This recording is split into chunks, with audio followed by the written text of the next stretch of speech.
I want to share a story about a professor known for being a little bit absent-minded. On the last day of the semester, on the last class, while the students were still talking amongst themselves, he reached into his bag, pulled out a pencil, and dropped it.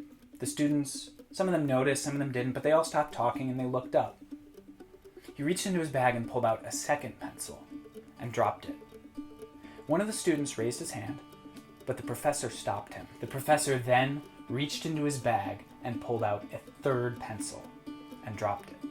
The professor looked around the class. He said, "These pencils represent the decisions that you make." One of the students spoke up. He said, "Is this relevant to the test on Thursday?"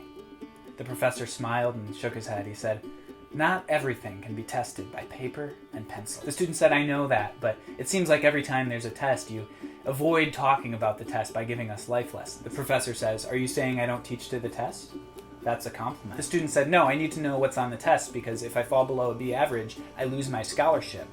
I can't do that. I'll have to drop out of the college. So it's really important to me to know what's on this final." The professor sighed. He looked around the classroom and he reached into his bag. He pulled out a pencil. The student was like, "What is with the pencil?" The professor said, "I'm trying to demonstrate what's with the pencil." The student said, "I don't care. This is a physics class. Do you even have anything prepared? What's wrong with you?" The professor said, "All right, enough. I'm the professor here. Of course I have something prepared. Let's talk about the test. As long as nobody wants to know what's going on with the pencils." The class was silent. "Okay, fine. No pencils. Time to talk about the test." Good. I'm glad we got here. Does anybody have any questions? A student spoke up. "What material will be on the test?" A second student spoke up. "Is it a cumulative test?" A third student spoke up.